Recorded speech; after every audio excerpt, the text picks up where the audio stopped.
Josué, chapitre 3. Josué s'étant levé de bon matin, partit de Sittim avec tous les enfants d'Israël. Ils arrivèrent au Jourdain, et là, ils passèrent la nuit, avant de le traverser.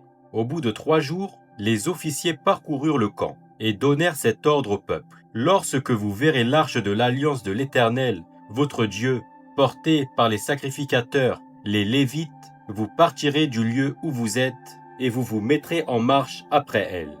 Mais il y aura entre vous et elle une distance d'environ 2000 coudées. N'en approchez pas, elle vous montrera le chemin que vous devez suivre, car vous n'avez point encore passé par ce chemin. Josué dit au peuple, sanctifiez-vous, car demain l'Éternel fera des prodiges au milieu de vous.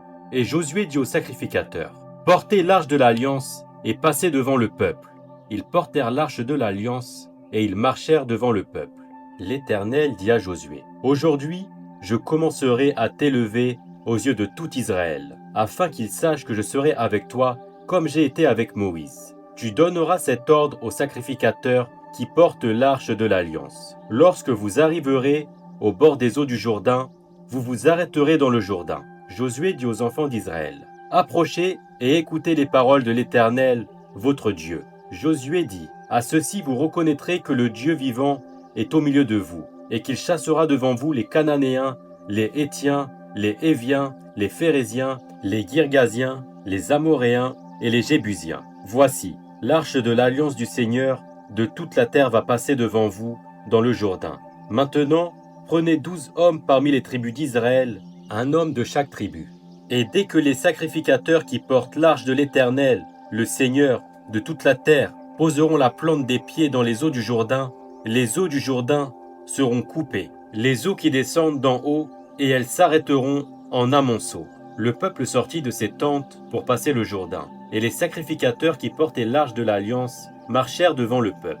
Quand les sacrificateurs qui portaient l'arche furent arrivés au Jourdain, et que leurs pieds se furent mouillés au bord de l'eau, le Jourdain regorge par-dessus toutes ses rives tout le temps de la moisson. Les eaux qui descendent d'en haut s'arrêtèrent, et s'élevèrent en un monceau, à une très grande distance, près de la ville d'Adam, qui est à côté de Tsartan, et celles qui descendaient vers la mer de la plaine, la mer salée, furent complètement coupées. Le peuple passa vis-à-vis de Jéricho. Les sacrificateurs qui portaient l'arche de l'alliance de l'Éternel s'arrêtèrent de pied ferme sur le sec, au milieu du Jourdain, pendant que tout Israël passa à sec, jusqu'à ce que toute la nation ait achevé de passer le Jourdain.